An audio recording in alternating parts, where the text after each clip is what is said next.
So there's this idea in Battletech, and certainly it's not unique to Battletech, battle value, some sort of equalizer, some sort of point system where as opponents, as friends, wargaming friends, we can sit down and agree to play a game of X number of battle points, battle value, tonnage, pick different machines, pick different mechs and tanks, and in theory, based on the mission, have a somewhat fair game. And the idea in playing scenarios where there's a balance in battle value is, if you have a plan with how to utilize your mechs, if you've got a little bit of taste of glory, then everything being equal, you stand a good chance of winning from a competitive standpoint. Now, naturally, there's also scenarios, and I encourage you to explore these scenarios and get the most out of these scenarios, where things are not balanced, where you have to fight against impossible odds,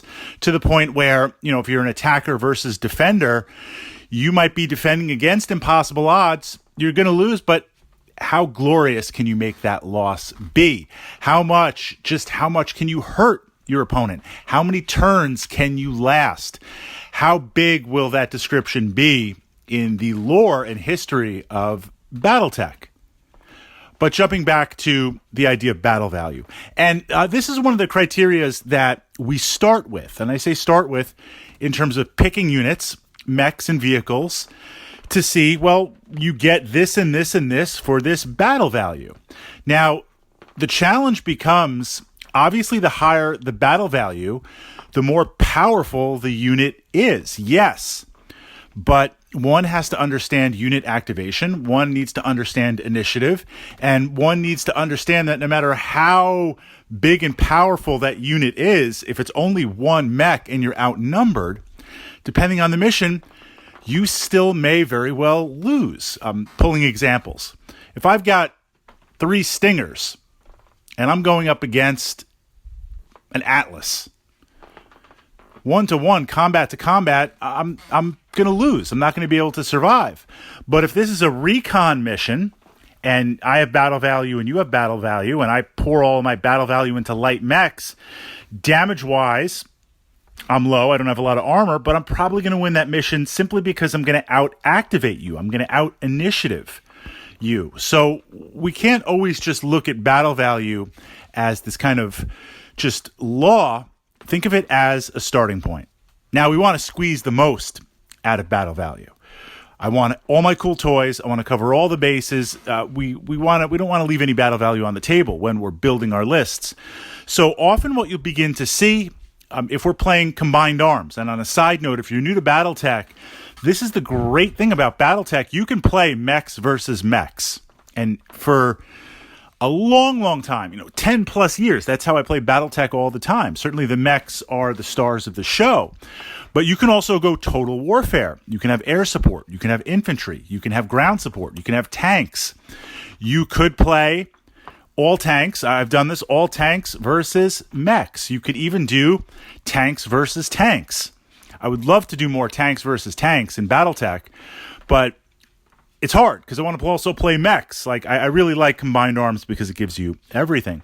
But what you'll start to notice is, and I'm going to generalize a little bit here just to kind of frame this, for the battle value buy-in of a vehicle, you can get, for the battle value that you would pay on a vehicle for a light mech, you can get an equivalent medium mech. That doesn't make much sense, right? I'm trying to make sense here. What I'm trying to say is, for the battle value of something that has the firepower and armor and staying power of a medium mech classified as a vehicle, if I spent that battle value on an actual mech, I would get a light mech.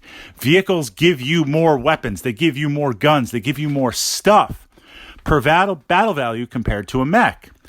So this leads to the question, of course, if you've looked through the vehicle rules, vehicles do have a number of challenges in that they can become immobilized, they take motive hits, they're a little bit more vulnerable to criticals, so they can take a lot more damage, especially if they're a wheeled vehicle versus a track vehicle. They can kind of skim off course. They have trouble going through certain types of terrain. And if you're truly playing WYSIWYG, and if you're playing on certain hex maps in terms of elevation, there are times where you can approach a vehicle and it can't necessarily shoot you because it is much lower compared to a mech. So there are challenges in running a vehicle that offset the reduction in battle value cost as opposed to a mech. So within that framework, and we're dropping a little bit of kind of pre-game welcome to Battletech knowledge here. Within that framework, one could say, light mechs, if I'm looking to spend my battle value, I'm going to get my tough toys. I'm going to take my awesome. I'm going to take my T-Bolt. I'm going to take my Battle Master. I'm going to take some long-range missile carriers. I'm going to take some Karnovs, some Warriors, some infantry. I'm going to take a couple of medium mechs. Griffin, I'm feeling the Griffin a lot these days. I'm really feeling Wolverine. Can never go wrong with Wolverine. Maybe taking 2 Wolverines, Wolverine 1, Wolverine 2. And then the role for the light mech, meaning whatever your tactic is going to be, you want to fill out multiple roles. The battle value I'd spend on light mechs, why not just spend them on vehicles? I'll get better stuff, and I'll get more stuff than the light mechs. So as we move to the lower tonnage, what advantage do light mechs have over vehicles? That's what we're kind of looking at. That's what we're kind of exploring from that perspective. The main thing that light mechs have is consistent mobility. They're not going to get hit with motive hits. Yes, you could go to internals. You could get your leg hit. You could get your hip frozen. I mean, that could happen. But for the most part, you will see that the damage is spread out. If you have the chance to see, look at the vehicle damage hit location compared to a mech hit location. And if you can even hit from the front, the side hit to the vehicle, depending on the facing, you'll see there's numerous motive hits and they stack. So it's very, very easy to just open fire with some autocannons or some long-range stuff, stack multiple motive hits, chew your vehicle down to nothing, and now it's just kind of grinding along, or get immobilized. A great example of this was a von Luckner, massively powerful heavy tank. Davian heavy tank was moving through a city that I was defending, and I had set up a ring of infantry hidden in buildings. And the buildings were marked ahead of time. They were hidden, secret deployment. But it was obvious that, hey, there's going to be infantry in there. And I had an infantry unit, short-range missile infantry unit, pop out of this building, fire on the von Luckner side. This is on the outskirts of the city. They're trying to make it to the starport. They're trying to make it to the hospital. They're trying to make it to the refinery tanks, capture these 3 key areas. And I hit this von Luckner on the side and literally immobilized it. Turn 1. Now, the dice gods did favor me a little bit. I'll give it that. Look, I'm can say tactics, and I want to say I'm a tactical genius, but I'll take the dice. I'll take the lucky rolls. I'll take the 12 when we're rolling for hit location. But that infantry, just enough shots, enough locations, enough stacking motive hits, some good rolls, boom, done. That's battle value now gone for the entire game. So in exploring that, that's the advantage that primary light mechs have over light vehicles. They tend to be mobile. They tend to be moving as long as they are up. They are also, if we're looking at armor, the vehicles will have a little more armor, but light mechs, as long as we don't move into hover vehicles, light mechs tend to be faster than a lot of tracked or wheeled tanks. And the mechs want to utilize this. As a light mech, literally your armor is the matrix, the manifestation of being able to stay at medium range and stay out of firing arcs. So this way, in theory, you could shoot at your opponent, but they're at least going to have some things stacking when they shoot at you, along with being able to stack up whatever your maximum run speed is. That's what you're looking to do. On a side note, the death of light mechs, if you find yourself in a city or city fight, city tech, is when you have to start burning movement points to change facings. On the hexes, you really don't want to do that. You really only want to change maybe one facing if you can. You want to run in those straight lines and hide behind something, then use next turn to face and run. You want to stack that up, meaning before we even get into the calculations, I'm probably going to need 10s, 11s, and 12s to hit you. That's where we want to exist, and we want to try and stay out of firing arcs. So mechs tend to have more mobility and more staying power than vehicles, especially, now this depends on the terrain, especially if you're looking at areas where there's terrain, elevation, other aspects that would slow down vehicles. You find out really fast that they tend to get a little slow. Now, the extreme end, and I'm going to circle back around and we're going to look at some more hover units. Hovercraft are beast in Battletech. And I think what was interesting was Battletech was like this future version of the 80s. You know, what the 80s could have given us if capitalism didn't like just totally destroy it. What could have been an interstellar empire of man. So there was this idea in the 80s where like tanks, they're around, but they're going to be kind of obsolete. You know, the future of warfare, if you watch G.I. Joe, the future of warfare was hover units. Hover tanks, hover units, fast moving, deploying, you know, mobile infantry, Starship Trooper type stuff. And like, that was like just how it was going to be. So Battletech took that and ran with it. There's a lot of really interesting hover units out there that move so fast, so insane. And I'm not talking about like the problem with playing Savannah Masters. These are really, really small, minimal battle value. It's essentially take a lawn chair, attach it to a lawnmower that has a fan, and mount a medium laser on the front. I mean, the battle value, you guys will correct me, I'm going off memory here. Isn't the battle value like 59 BV per unit? I mean, it's no armor, nothing. It's just a fast medium laser. You take 10 or 15 of those.